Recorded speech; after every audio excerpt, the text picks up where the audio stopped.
الله لا إله إلا هو الحي القيوم لا تأخذه سنة ولا نوم. Bismillahirrahmanirrahim. Assalamualaikum warahmatullahi wabarakatuh. Alhamdulillah, nahmaduhu wa nasta'inuhu wa nastaghfiruh wa na'udzu billahi min shururi anfusina wa min sayyiati a'malina.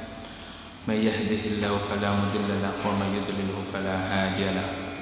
Asyhadu an la ilaha illallah wahdahu la syarika lahu wa asyhadu anna Muhammadan abduhu wa rasuluh. Amma ba'du. Bapak Ibu, saudara-saudari jamaah Majelis Taklim yang dimuliakan oleh Allah, alhamdulillah pada malam hari ini kita bersyukur kepada Allah atas semua nikmat yang diberikan kepada kita,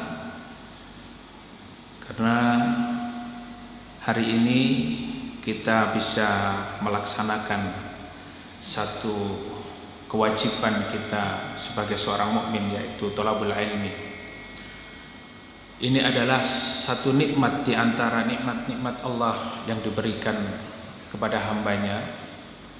Oleh karena itu, marilah senantiasa kita mensyukuri nikmat-nikmat Allah yang tidak bisa kita hitung. Kalau kita satu persatu menghitung nikmat-nikmat Allah yang diberikan kepada kita, niscaya kita tidak bisa menghitungnya. Wa in ta'uddu ni'matallahi la tuhsuha. Begitu sebaliknya, nikmat-nikmat yang sudah diberikan Allah kepada kita ini mari kita syukuri, agar Allah Subhanahu wa taala terus memberikan nikmat-nikmatnya kepada kita. La in syakartum la azidannakum. Sehingga dalam kehidupan kita ini senantiasa penuh dengan keberkahan, penuh dengan nikmat Allah Subhanahu wa taala, dan penuh dengan rahmat dan keutamaan-keutamaan yang diberikan oleh Allah kepada kita.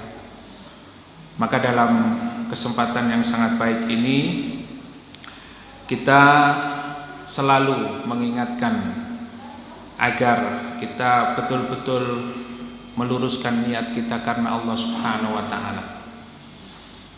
Melaksanakan aktivitas kita terutama dalam thalabul ilmi ini hanya karena Allah, agar apa yang kita dapatkan mudah-mudahan diberikan keberkahan oleh Allah Subhanahu wa taala. Baiklah, pada malam hari ini dengan kondisi yang disertai dengan gerimis ya, yang insya Allah istiqomah ini. Begitu juga kita mudah-mudahan senantiasa istiqomah di dalam thalabul ilmi. Meskipun hujan juga ya sepertinya tidak mengurangi jumlah yang hadir untuk thalabul ilmi ini, Masya Allah ya. Ini satu kenikmatan. Dan kita pada malam hari ini akan melanjutkan pembahasan kita, yaitu di dalam tafsir Ibnu Katsir di dalam surat Al-Baqarah ayat 106 ya, 106 dan 107. Kemarin sudah 104 dan 105 ya. Kita lanjutkan hari ini, yaitu sampai pada ayat 106 dan 107. A'udzu billahi minasy syaithanir rajim. Ma nansakh min ayatin aw nunsiha na'ti bi khairin minha aw misliha. Alam ta'lam anna Allah ala kulli syai'in qadir. Alam ta'lam anna Allah lahu mulku samawati wal ard wa ma lakum min dunillahi min waliyyin wa la nasir. Ma nansakh min ayatin aw nunsiha na'ti bi khairin minha aw misliha. Allah Subhanahu wa taala berfirman, "Ma nansakh min ayatin." Ayat-ayat di antara ayat-ayat Al-Qur'an itu ada ayat-ayat yang kami nasakh, ya. Nasakh. Nah, di sini nanti kita belajar tentang hukum yang ada di dalam Islam itu ada ayat yang dinasakh. Jadi nasakh itu istilah di dalam Islam yang berarti penghapusan hukum, ya. Penghapusan hukum di dalam Al-Qur'an yang awalnya itu ada hukum yang sudah dijelaskan oleh Allah tetapi dinasakh, ya. Kemudian digantikan dengan hukum yang lainnya, ya, tanpa merubah lafadznya, Nah, ini nanti akan kita bahas. Jadi nasakh itu apa, Pak? Penghapusan hukum, ya. Nah, jadi ada ayat-ayat di dalam Al-Qur'an itu yang kami nasakh, ya, kami nasakh. Au nunsiha, atau kami melupakannya, ya, membuat lupa. Jadi Rasulullah Shallallahu Alaihi Wasallam itu pada suatu ketika mendapatkan wahyu, ya. Kemudian kadangkala Rasulullah lupa, ya, sengaja dibuat lupa oleh Allah Subhanahu Wa Taala. Na'ti bi khairin minha aw misliha.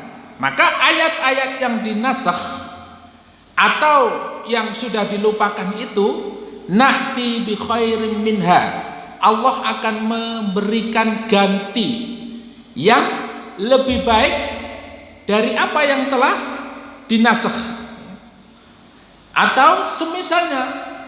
Jadi apa yang telah dinasakh tadi itu atau yang sudah dilupakan, ini akan diberikan oleh Allah ganti dengan yang lebih baik.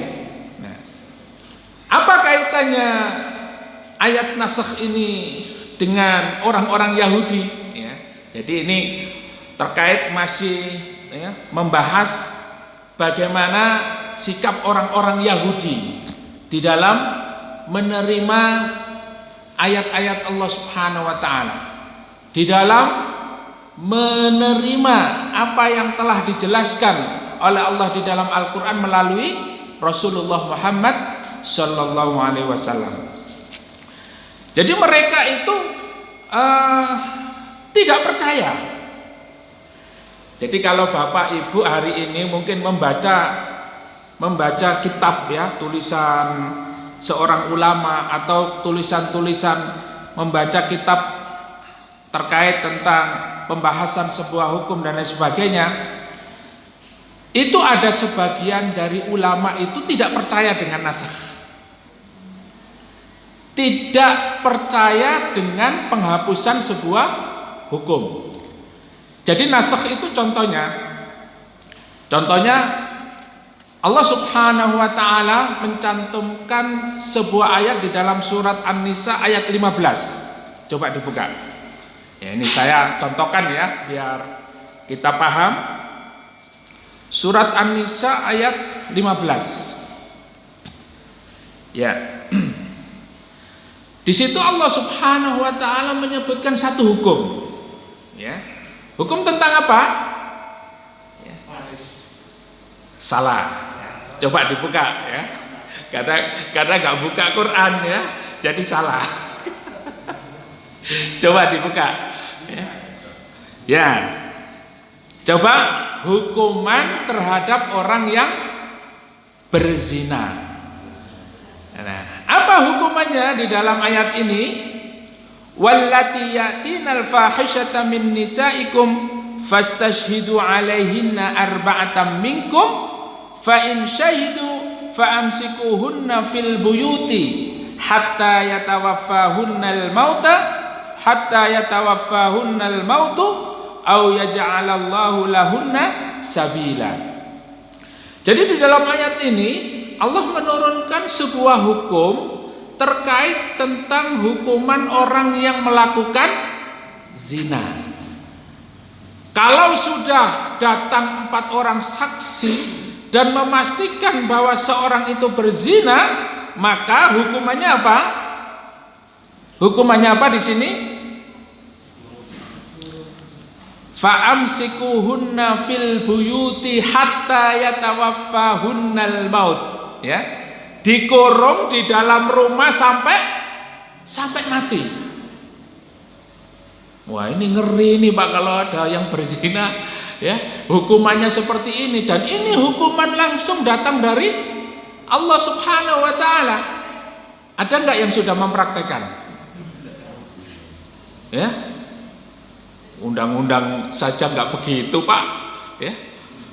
Ya kalau kita ikut undang-undang enak, ya.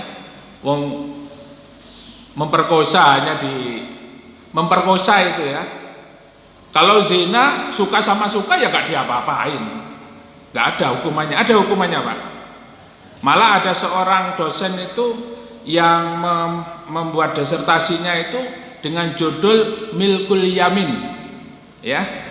Jadi sekarang itu boleh melakukan hubungan suami istri suka sama suka dengan dasar apa? Milkul yamin, ya, perbudakan. Oh, itu ada disertasinya. Ya. Dan itu lolos, Pak. Ya, S2, ya. Disertasinya itu lolos. Ya, tentu yang meloloskan ya profesor-profesor. Berarti kan tingkatan tulisannya itu sangat ilmiah, ya. Dan itu dibolehkan, sehingga ada orang yang berpendapat lebih baik berzina daripada poligami. Wah, ini sudah sangat, ya. Jadi beragama itu seperti orang Yahudi, ya, selalu mengedepankan logika, selalu mengutamakan akal. Nah, jadi mereka tidak mau melaksanakan syariat Allah sesuai dengan apa yang diturunkan Allah di dalam Al-Quran atau di dalam kitab sucinya, yaitu kitab suci apa? Kitab sucinya orang Yahudi, Taurat. Ya. Jadi di dalam kitab sucinya mereka sendiri itu tidak dilaksanakan. Ya. Nah, mereka itu memiliki sifat seperti itu. Nah, nasakh, ya, kita kembali kepada nasakh tadi. Allah menurunkan satu ayat di dalam surat An-Nisa ayat 15 ini memberikan satu hukuman kepada orang yang melakukan zina itu apa? Dikurung di rumah sampai mati. Apakah begitu hukum Islam yang kita lakukan? Apakah begitu hukum Islam yang kita laksanakan hari ini? Apakah begitu? Jadi kalau ada orang zina, ketahuan zina, ada saksi 4 orang, terus kemudian hukumannya adalah dikurung di rumah sampai mati. Tidak boleh keluar, tidak boleh interaksi dengan siapapun, tidak dikasih makan sampai mati. Ya. Nah, ayat ini dinasakh, ya. Penghapusan hukum tanpa merubah lafadznya dinasakh di dalam surat An-Nisa ayat 2, ya. Di dalam surat An-Nur, bukan surat An-Nisa, ya. Dinasakh oleh Allah Subhanahu wa taala di dalam surat An-Nur ayat 2. Ya, karena jenengan datangnya barusan, ya. Sudah saya sampaikan dari awal. Nasakh itu adalah penghapusan hukum, ya, di dalam Al-Qur'an. Di dalam Islam ada nasakh, tetapi nasakh ini berlaku pada hukum-hukum muamalah, ya, dan ibadah, bukan terkait masalah akidah. Jadi tidak ada masalah akidah. Makanya nanti kita akan menemukan satu kelompok, ya, terutama kelompok Mu'tazilah yang betul-betul menggunakan logikanya sebagai dasar di dalam melaksanakan sebuah hukum, ya, agama. Logikanya lebih dikedepankan daripada wahyu, ya, daripada syariat. Itu akan kita temukan orang-orang yang menolak nasakh. Tidak ada nasakh itu. Mereka tidak percaya hukum nasakh di dalam Islam, tidak percaya. Kenapa? Dengan alasan begini. Di pemerintahan itu ada yang namanya DPR, MPR, Pak, yang membuat undang-undang, yang membuat hukum ini siapa? Kalau dalam pemerintahan itu DPR, ya. 10 tahun yang akan datang, ya, itu sudah dibuat. Tapi setelah 10 tahun ada peraturan-peraturan undang-undang yang tidak cocok. Akhirnya diganti, ya. Undang-undang itu diganti menyesuaikan, ya, menyesuaikan kondisi masyarakat, ya. Kemudian peraturan itu menyesuaikan apa yang berlaku pada hari ini, diganti. Setelah 10 tahun, ya, diganti lagi. Nah, undang-undang itu menyesuaikan dengan apa yang berlaku pada hari ini dan disesuaikan.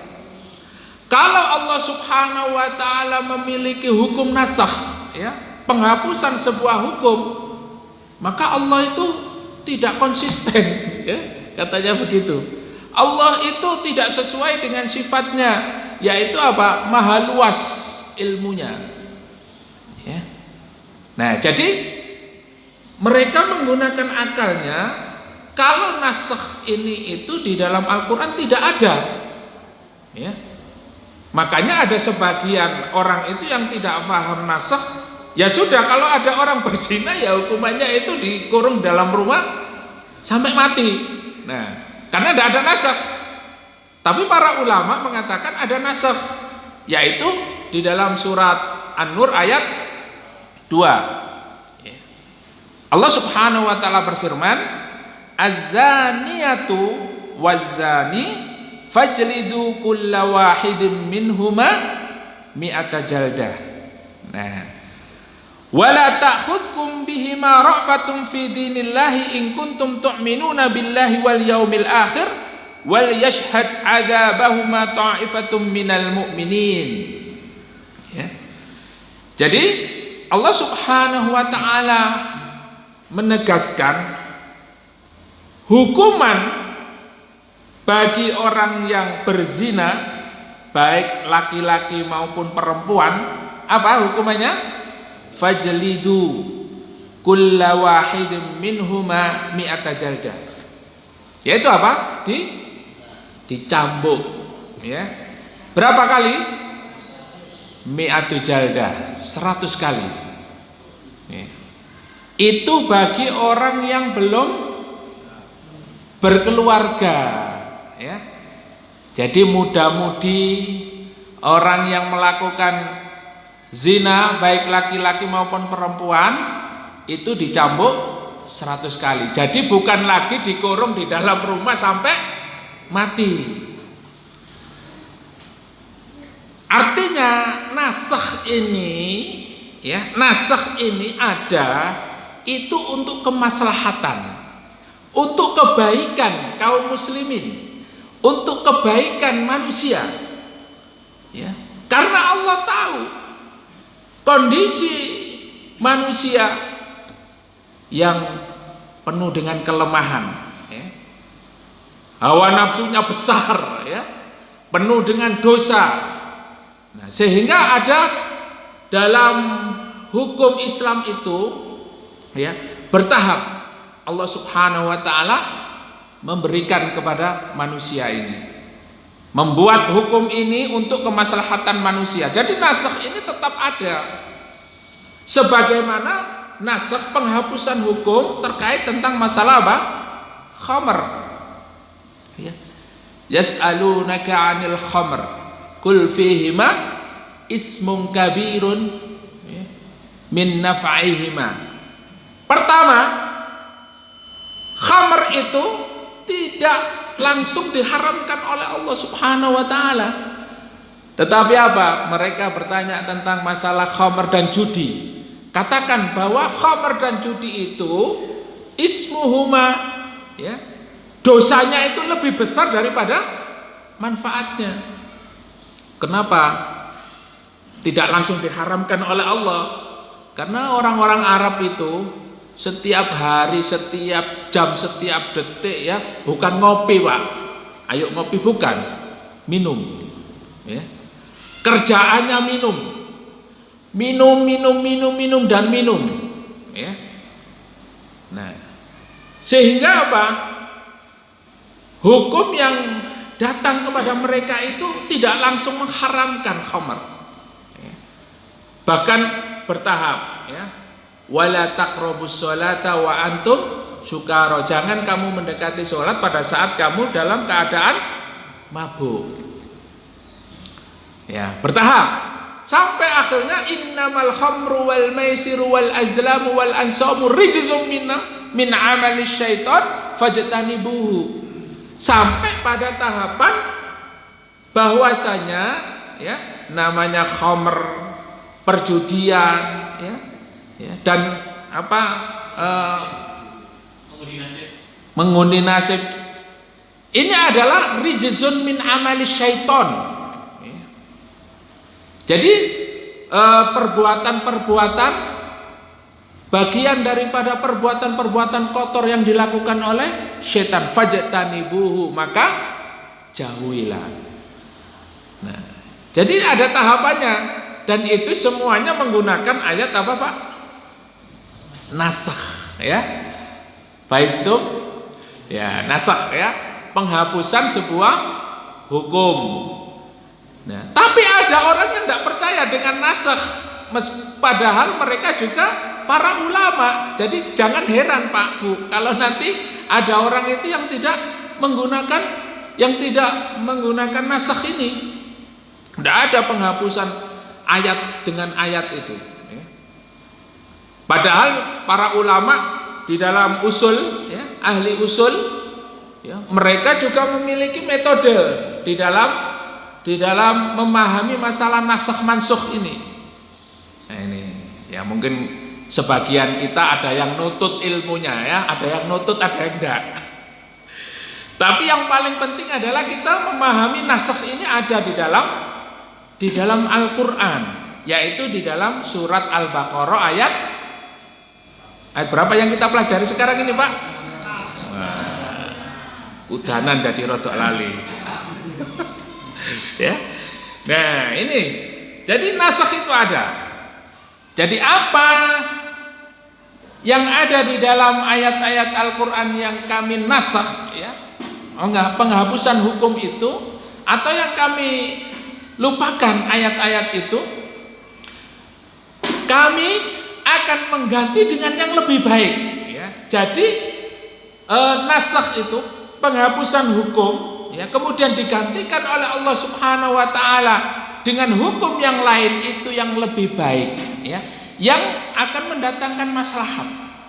Nah, dan inilah satu hal yang harus kita pahami, bahwa adanya nasakh ini, komitmen dan tidaknya, istiqomah dan tidaknya, taat dan tidaknya kita kepada aturan Allah Subhanahu wa taala, kepada hukum Allah Subhanahu wa taala. Ya. Ini. Makanya sekarang hati-hati, Pak. Kalau orang tidak paham terkait tentang hukum, ya, di dalam Al-Qur'an, di dalam Islam, hari ini itu kita dibawa kepada pemahaman liberal. Ya. Ya, sebetulnya pemahaman liberal ini ya pemahaman Yahudi, ya. Yang kita kaji dari surat Al-Baqarah ayat pertama sampai sekarang ini, ya, masih membahas tentang siapa? Yahudi. Ya. Mereka ingin bebas, mereka ingin melepaskan, ya, tidak ingin diatur-atur, ya.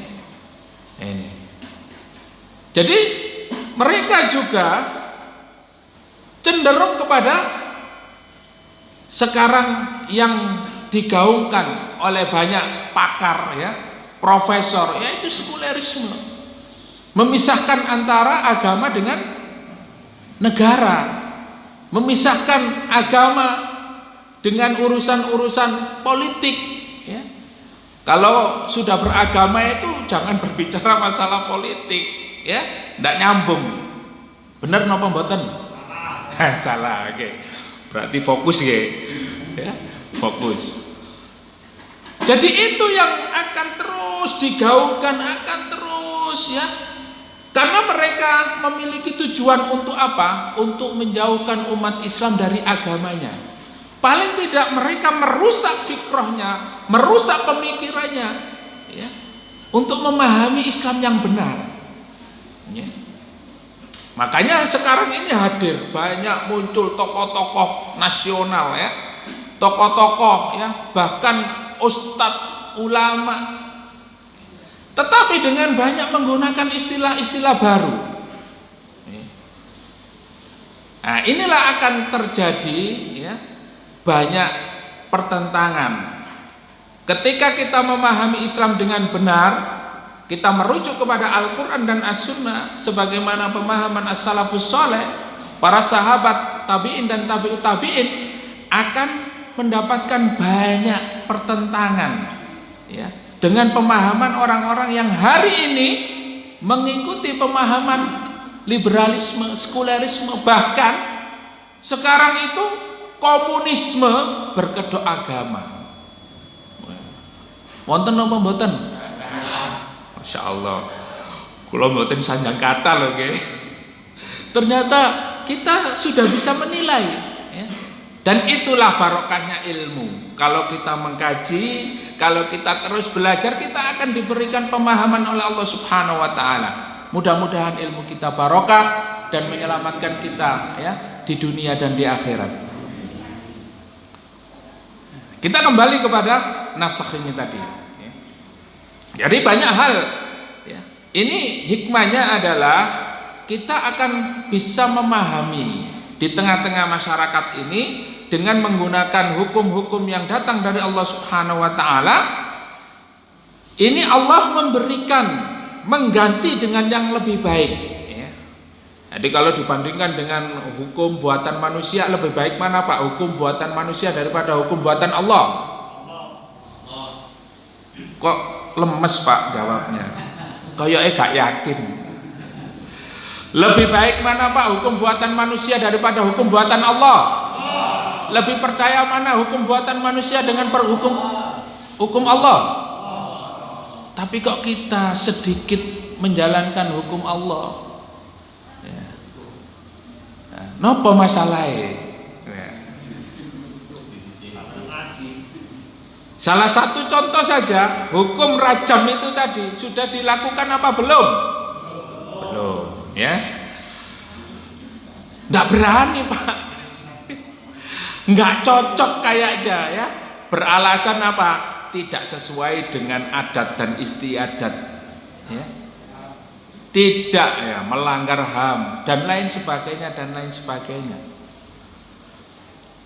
Padahal jelas, ya. Terus bagaimana kalau misalnya hukum yang pertama tidak dinasakh, apa nggak tambah berat? Berat apa mboten? Abot Pak, ya.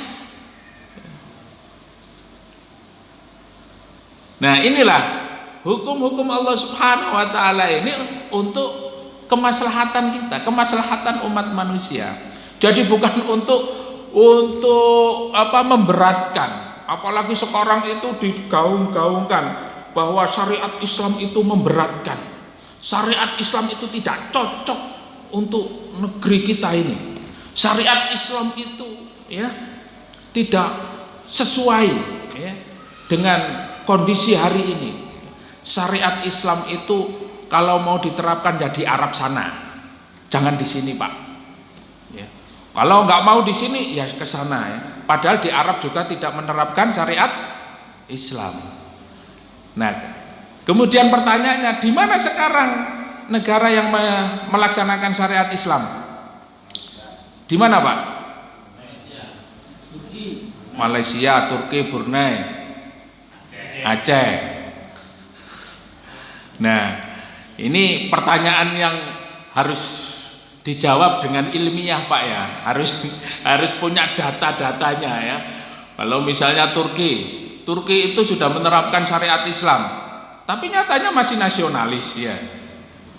Masih banyak hal ya, kebijakan-kebijakan yang juga bertentangan dengan syariat ya. Masih banyak kerjasama dengan Rusia, dengan Cina untuk ya melawan umat Islam. Ya, wallahu a'lam bishawab ya. Ini lebih rumit lagi, Pak ya. Jadi kita kembali kepada nasakh. Alam ta'lam annallaha ala kulli syai'in qadir. Ya. Allah Subhanahu wa taala melanjutkan di dalam ayat selanjutnya. Jadi Allah Subhanahu wa taala menjelaskan, alam ta'lam ya, tidakkah kamu mengetahui annallaha ala kulli syai'in qadir, sesungguhnya Allah Subhanahu wa taala ya, maha kuasa atas segala sesuatu. Jadi di sini ya, di dalam tafsir Ibnu Katsir ini dijelaskan Allah Subhanahu wa taala membuat hukum. Allah juga mempunyai hak untuk merubah sebuah hukum. Ya. Allah Subhanahu wa taala berkuasa, maha kuasa atas segala sesuatu. Ya. Sehingga kita tidak perlu ragu terhadap hukum Allah Subhanahu wa taala. Alam ta'lam annallaha ala kulli syai'in qadir. Tidakkah kalian tahu bahwa Allah Subhanahu wa taala maha segala sesuatu ya? Maha segalanya atas segala sesuatu itu, merubah hukum ya, menambah hukum, mengurangi hukum, ini atas kehendak Allah Subhanahu wa taala. Oleh karena itu, kewajiban kita sebagai seorang mukmin adalah menjalankan syariat Allah, menjalankan hukum Allah Subhanahu wa taala. Alam ta'lam annallaha lahu mulkus samawati wal ard. Apakah ya, kalian tahu? Apakah tidakkah kalian tahu annallaha lahu mulkus samawati wal ard, bahwa sesungguhnya Allah Subhanahu wa taala yang memiliki langit dan bumi.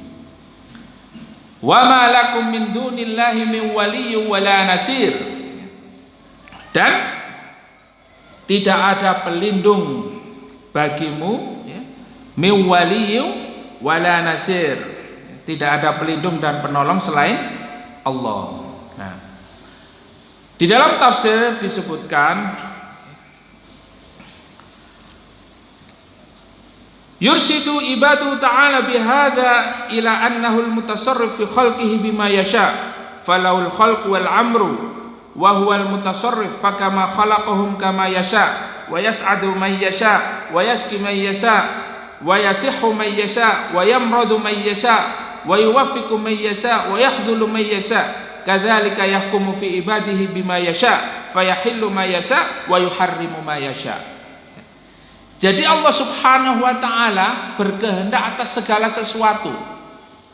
Sehingga kita harus yakin, seyakin-yakinnya bahwa Allah Subhanahu wa taala memberikan hukum ya, membuat hukum untuk manusia ini adalah semuanya atas kehendak Allah, dan insya Allah itu akan menjadi kebaikan bagi seluruh manusia. Tetapi orang-orang Yahudi itu tidak yakin. Bahkan orang-orang Yahudi itu protes. Tidak ada nasakh itu. Seperti hukum rajam, orang-orang Yahudi sangat-sangat menentang hukum rajam ini. Di dalam kitabnya, di dalam kitab Taurat itu mereka menentang. bahwa ternyata hukum ini sudah ada di dalam kitab-kitabnya. Apalagi ini hukum-hukum ya yang datang di dalam Al-Qur'an ini yang membawa siapa? Rasulullah Muhammad sallallahu alaihi wasallam. Orang yang dibenci oleh mereka, orang yang tidak sesuai dengan harapannya ya. Mestinya yang datang nabi terakhir itu adalah dari Bani Israel, ternyata yang datang dari bangsa Arab. Sehingga mereka pun membenci, tidak hanya membenci ajarannya, membenci nabinya, bahkan menghalang-halangi orang untuk melaksanakan ajaran Islam, melaksanakan ajaran yang ada di dalam Al-Quran. Bagaimana kebencian orang-orang Yahudi sampai hari ini terhadap umat Islam. Pada zaman Rasulullah Muhammad SAW ada Yahudi, Bani Nadir, Bani Qainuqa, ya. Suku-suku Yahudi yang mereka setiap saat merencanakan Rasulullah, membunuh Rasulullah, setiap saat menghancurkan Islam. Begitupun hari ini, Bapak Ibu yang dimuliakan oleh Allah Subhanahu wa taala. Oleh karena itu diabadikan di dalam Al-Qur'an apa? Walan tarda ankal yahudu walan nasara hatta tattabi'a millatahum. Mereka tidak akan rela kepada kita, orang-orang Yahudi dan Nasrani tidak akan rela kepada kita sampai kita mengikuti milah mereka.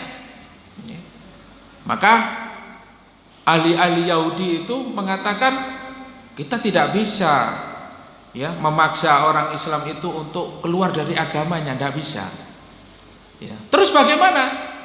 Mereka memiliki rencana. Ya. Paling tidak mereka itu sudah tidak mau melaksanakan ajaran Islam, tidak mau melaksanakan ajaran agamanya. Itu sudah satu kesuksesan, dan itu menjadi program yang sudah direncanakan oleh mereka. Sehingga ini adalah program yang digulirkan, yang dilakukan di seluruh dunia. Bahkan hari ini ya, kita merasakan bagaimana kita melihat umat Islam ini di negeri kita yang tercinta ini, umat Islam jumlahnya banyak. Tetapi apakah umat Islam hari ini mereka semuanya memiliki semangat untuk melaksanakan Islam, menjalankan hukum Islam? Tidak. Bahkan kita sangat sedih ya, kadangkala kita melihat saudara kita sesama muslim hari ini saling apa? Saling mencela. Tidak hanya thalabul ilmi ya, tidak hanya umat Islam secara umum, tapi bahkan antara ustadz, antara ulama terjadi saling celah-mencela, sehingga menimbulkan konflik di antara sesama muslim dan lemah umat Islam ini. Umat Islam semakin hari semakin lemah, tidak memiliki kekuatan. Kenapa? Karena di antara mereka ini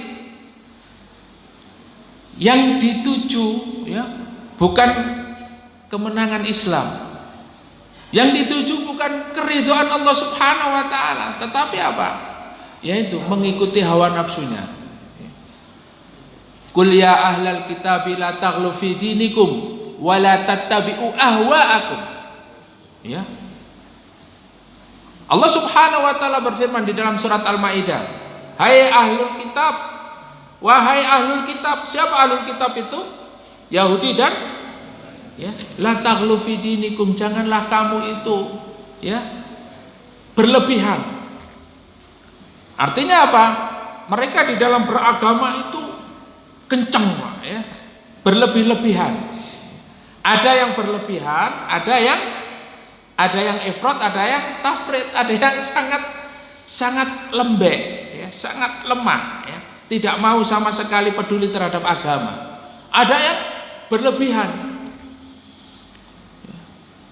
Wala tattabi'u ahwa'akum, dan janganlah engkau mengikuti hawa nafsu. Nah, jadi orang yang berlebih-lebihan itu biasanya mengikuti hawa nafsu. Orang yang juga tidak mau, ya, sama sekali peduli terhadap agamanya, itu juga mengikuti hawa nafsu, ya. Nah, di dalam program yang dilancarkan oleh orang-orang Yahudi kepada umat Islam itu diantaranya adalah mereka menjadikan umat Islam itu dengan beberapa kelompok, ya, membagi dalam beberapa kelompok. Ada yang pertama, umat Islam itu ada yang masuk kelompok radikal. Ada yang masuk kelompok tradisional. Ada yang masuk kelompok moderat. Nah, kelompok-kelompok ini dibagi oleh siapa? Oleh orang-orang Yahudi, orang-orang kafir, untuk melemahkan Islam. Dan ini bukan hari ini saja, sejak zaman Rasulullah Muhammad sallallahu alaihi wasallam. Dari hari ini pun kita itu dilemahkan dengan program-program yang digulirkan mereka. Untuk apa? Mencetak profesor, doktor yang bertujuan untuk melemahkan Islam. Bahkan di setiap organisasi-organisasi masyarakat Islam itu dicetak orang-orang yang liberal, orang-orang yang sekuler, ya, dan diletakkan di masing-masing ormas ini. Dan ini sudah dilakukan, ya. Dan hal yang seperti ini itu sudah ada semenjak dulu.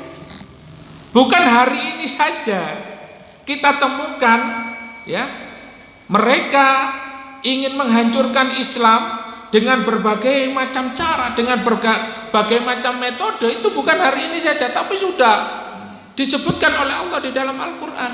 Bahkan Rasulullah mengingatkan kepada kita, la tattabi'anna sunana man kana qablakum dhira'an bi dhira'in, sibran bi sibrin, hatta law dakhalu jukhra dabbin la dakhaltumuhu. Jadi Rasulullah sudah mengingatkan kepada kita, nanti kamu akan mengikuti sunnah-sunnah, ya, sunnah-sunnah mereka, sampai mereka masuk ke lubang biawak pun kalian akan mengikutinya.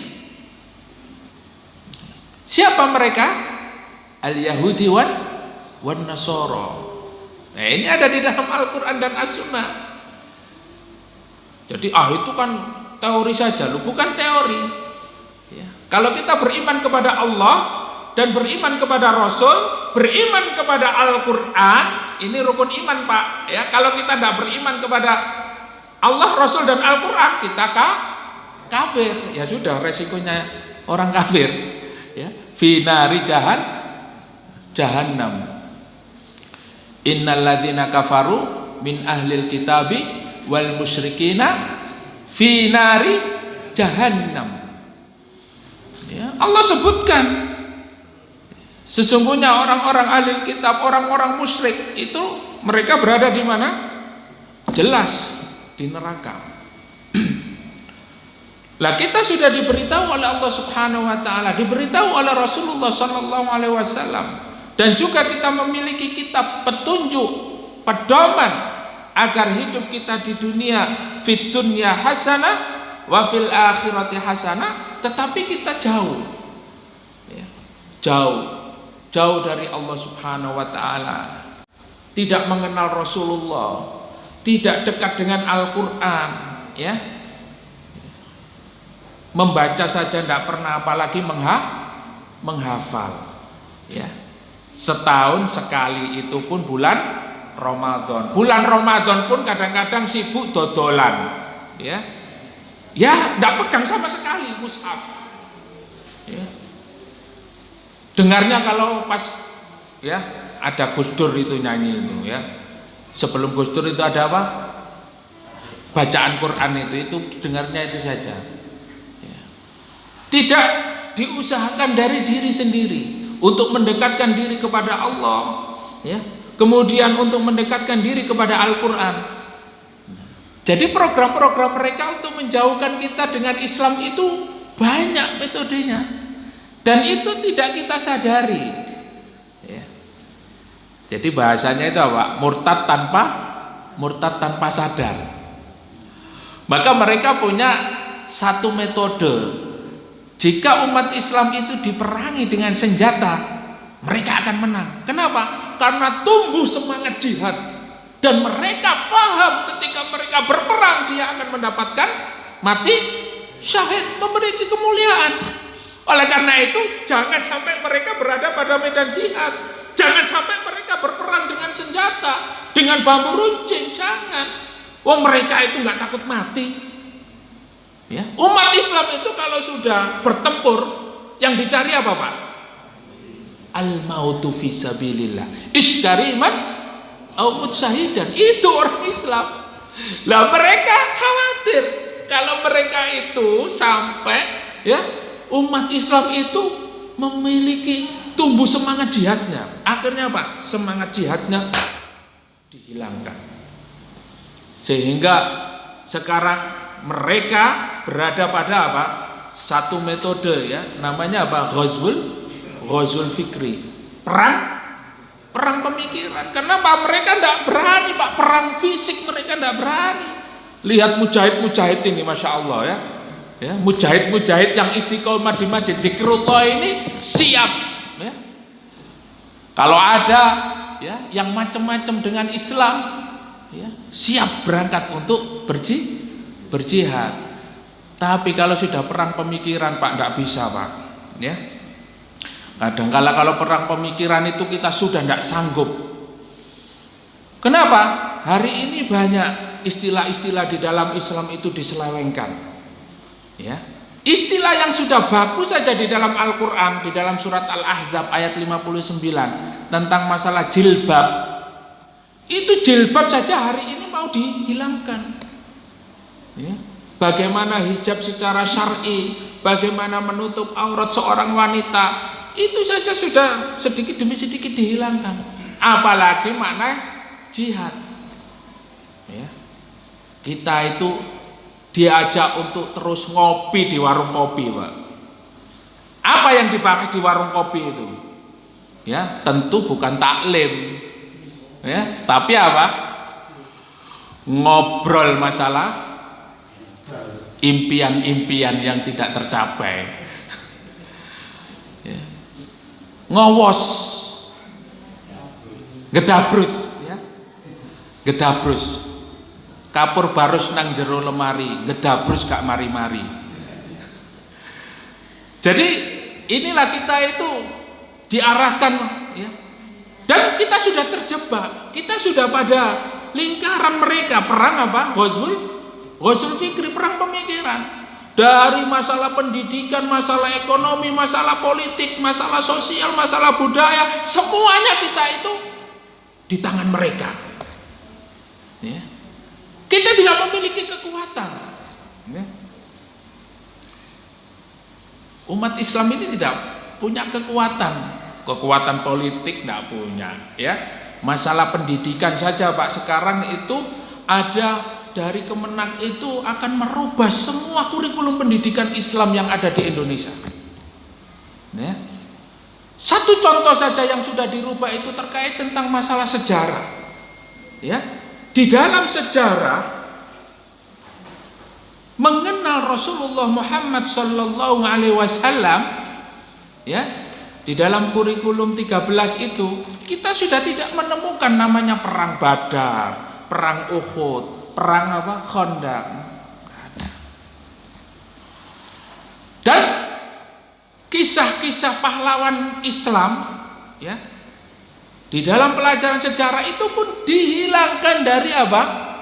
Bahwa negeri ini, ya, diraih melalui perjuangan, mengorbankan harta, nyawa, darah para ulama, para mujahid, ya, berkorban, direbut dengan perjuangan, iskariman aumut syahidan, ya, namanya Imam Bonjol itu sudah kita tidak temui lagi di dalam buku-buku sejarah anak-anak kita hari ini, ya, perlawanannya melawan penjajah.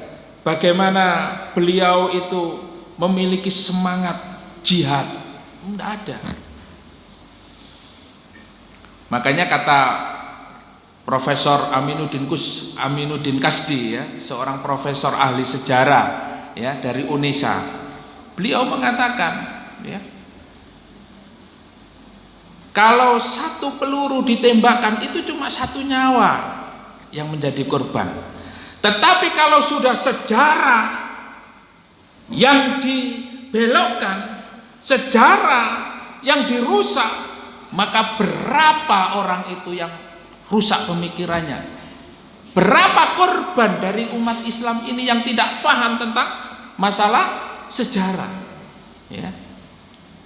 Apalagi hari ini, bagaimana sejarah terkait tentang kekejaman komunisme dan lain sebagainya sudah hilang, tidak ada, Pak. Sehingga anak-anak sekarang, anak-anak milenial ini, ya, daripada mempelajari sejarah lebih baik nonton Korea. Nggih napa mboten? Ya, bukan anak-anak, emak-emak juga senang. Bapak-bapak nggih seneng nggih? Mboten, alhamdulillah. Dan gaya hidupnya, lifestyle-nya itu mereka juga mempunyai program bagaimana umat Islam itu mengikuti sunnah-sunnah mereka. Ini jelas disampaikan oleh Rasulullah Muhammad SAW. Hati-hati, kalian akan mengikuti sehasta, sejengkal demi sejengkal. Mulai dari gaya pakaian, ya. Kalau pakaian sunnah itu merasa, aduh, pakaian apa ini? Sumpek, ya. Gayanya pakai, ya, yang ketat-ketat itu, Pak, ya. Yang ada terwelunya ini, ya. Jadi kelihatan maco gitu, ya. Celananya, ya, apalagi pakai serban ini apa, ya. Pakai imamah, ya. Mereka tidak kenal sunnah, ya. Yang kenal itu ya gaya hidupnya orang-orang, ya, borju itu, orang-orang hedon, orang-orang barat. Jadi gaya hidupnya apa? Ya, rambut ini di model-model, ya, jadi pelangi, ya, semir biru, ya, bosan semir, akhirnya ada kuning, ada biru, ada hijau, ada semiran macam-macam, anting-anting, tidak hanya di telinga, di mata juga dikasih anting-anting, di tendek, ya, hidung, ilat, bibir dan sebagainya. Kira-kira orang Islam yang model seperti ini, yang punya gaya seperti ini niru siapa, Pak? Niru sinten? Nah, dan ini adalah hak asasi. Nek bapak ibu melarang, bisa dicekel polisi sampean. Ya, meskipun anaknya jenengan. Inilah namanya liberalisasi, Pak. Ini namanya liberalisme, kebebasan, ya, tidak mau diatur. Ya. Sampai ada berita di Blitar itu anak, ya, gara-gara minta uang 20.000 nggak dikasih, bapaknya dibunuh. Ya. Jadi itu hal yang biasa. Naudzubillah tsumma naudzubillah min dzalik. Suami istri, ya, suami istri, bapak-bapak nek muangkel sama istrinya, kemudian mukul, tak lapor no sampean nang polisi, ya ditangkap sampean, Pak. Atas laporan istri jenengan, ya, sampean ditangkap, diadili di penjara. Saged, Pak? Bisa. Itu kebebasan istri. Padahal menurut Islam tidak apa-apa kalau ada istri, ya, yang durhaka kepada suaminya, yang tidak mentaati suaminya, ya, tidak apa-apa. Misalnya diingatkan, ya, kemudian sampai dipukul pun tidak apa-apa. Tapi dalam aturan kita, ya, karena menganut liberalisme ini tadi sudah, ya. Bahkan ibunya sendiri Pak dilaporkan polisi, ibunya sendiri, orang tuanya sendiri, masya Allah. Ya. Karena itulah hak asasi manusia. Nah, gaya-gaya seperti ini itulah, ya, perang seperti inilah yang mereka kehendaki, sehingga kita ini terjebak sekarang ini, ya, kepada satu pemikiran di mana kita ini beragama berdasarkan apa? Logika, berdasarkan pemahaman sekulerisme, pemahaman liberalisme, bahkan komunisme. Naudzubillah tsumma naudzubillah min dzalik.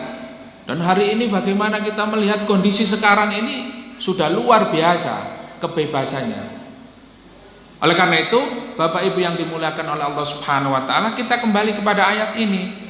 Alam ta'lam annallaha lahu mulkus samawati wal ard wa ma lakum min dunillahi min waliyyin wala nasir. Jadi ayat ini menjelaskan bahwa sesungguhnya semua atas kehendak Allah, Allah mampu memberikan kita sakit, Allah juga memberikan kita sehat, menjadikan kita bahagia, juga Allah menjadikan kita sengsara bisa. Allah lah yang memberikan kita kemuliaan, Allah juga yang menghinakan kita. Maka di sini Allah Subhanahu wa taala wa huwal ladzi yahkumu ma yuridu. Jadi Allah Subhanahu wa taala membuat hukum sesuai dengan apa yang diinginkan oleh Allah Subhanahu wa taala. Sehingga kebahagiaan, kesengsaraan ini adalah tergantung kita. Apakah kita taat kepada hukum Allah, taat menjalankan syariat Allah atau tidak. Nah, ini. Oleh karena itu pernah saya sampaikan doa yang diajarkan oleh Allah kepada kita, Rabbana atina fid dunya hasanah wa fil akhirati hasanah wa qina adzabannar. Di dunia kita mendapat kebaikan, di akhirat kita mendapatkan kebaikan dan terhindar dari api neraka. Apa yang dimaksud fid dunya hasanah? Ya, Syekh As-Sa'di rahimahullah beliau menjelaskan, ya, kalau di dunia itu mendapat kebaikan, itu apa? Jika kita di dunia itu memiliki istri yang soleha, ya, dan pemimpin yang adil. Zaujatun solehatun wa imamun adil. Wah, ini masya Allah ya. Nah, ini tafsirnya dari tafsir As-Sa'di rahimahullah. Jadi kalau di dalam kehidupan kita ini keluarga kita mendapatkan sakinah mawaddah warahmah, masya Allah ya. Bagaimana Ustadz yang belum punya keluarga? Ndang ya. Jangan menunda-nunda lagi daripada zina. Karena apa? Zina sekarang itu ada yang beranggapan halal. Ya, halal. Naudzubillah tsumma naudzubillah min dzalik ya. Kita tidak bahas itu ya karena panjang itu nanti ya. Ada disertasinya. Ya. Jadi segeralah menikah. Jadi ketika kita punya keluarga yang sakinah mawaddah warahmah, itu dunia merah, kita mendapatkan kebaikan di dunia. Wa imamun adil, dan memiliki pemimpin yang adil. Masya Allah ya. Kalau kita melihat bagaimana kehidupan pada zaman Khalifah Umar bin Abdul Aziz, itu masya Allah begitu sejahteranya ya pada saat itu. Khalifah sangat memperhatikan pemimpin yang adil ya. Ini cucunya Khalifah Umar, keturunannya Khalifah Umar Ibnu Khattab radhiyallahu anhu. Jadi ya, rakyatnya yang belum menikah dinikahkan ya. Yang tidak punya rumah dibangunkan rumah. Yang punya hutang dibayarkan hutangnya. Begitu kesejahteraan merata di semua masyarakat ya. Bahkan ajudan-ajudannya beliau ini disuruh kelilingnya di berbagai wilayah, tidak didapatkan orang miskin. Masya Allah, begitu sejahteranya di bawah naungan hukum Islam dan di bawah Khalifah Umar bin Abdul Aziz. Hari ini Kita mungkin kalau membandingkan ya jauh sekali perbandingannya ya. Ya, kondisi ekonomi yang enggak karu-karuan ya, kondisi ya, begitu juga hari ini pendidikan ya, apalagi sekarang daring itu bukan bertambah baik tapi bertambah masalah. Nggih napa mboten? Anak ini ya kalau sudah daring itu bukan fokus di pelajarannya, tapi fokus di HP-nya itu, isinya HP-nya itu yang ya. Nah ini Masya Allah, masalah pendidikan, masalah ekonomi dan masalah-masalah yang ada di dalam kehidupan kita sebagai kaum muslimin ya.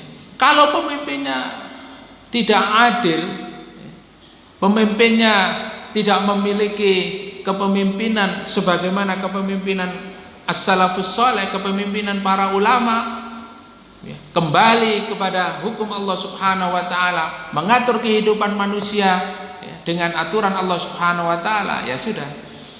Bagaimana kita ingin mendapatkan kehidupan yang baik di dunia dan di akhirat kalau tidak kembali kepada petunjuk Allah dan Rasulnya? Inilah, oleh karena itu kita harus betul-betul mendukung gerakan-gerakan atau aktivis-aktivis Islam, para dai, para ulama, para asatid yang mengajak kepada kaum muslimin untuk mengembalikan kepemimpinan ini kepada kepemimpinan para ulama. Karena al ulama'u warasatul anbiya. Ulama itu adalah pewaris para nabi ya. Dan insya Allah ya, kita akan mendapatkan sebagaimana doa kita, fid dunya hasanah wa fil akhirati hasanah wa qina adzabannar. Ya, mudah-mudahan apa yang kita kaji pada malam hari ini bermanfaat ya. Karena waktu yang sangat terbatas sekali, jadi kita cukupkan 2 ayat saja. 2 ayat cukup ya. Kadang 2 ayat juga nggak cukup. Ya. Jadi mudah-mudahan ya ilmu yang kita dapatkan bermanfaat pada malam hari ini dan menjadi jariah kita. Semoga Allah Subhanahu wa taala memberikan pemahaman kita dengan pemahaman yang baik, dan mudah-mudahan Allah Subhanahu wa taala mewafatkan kita dalam keadaan husnul khotimah. Amin amin ya rabbal alamin. Aqulu qouli hadza wa astaghfirullah li wa lakum wa lisairil muslimin min kulli dhanbin fastaghfiruhu innahu wal ghafurur rahim. Assalamu alaikum warahmatullahi wabarakatuh.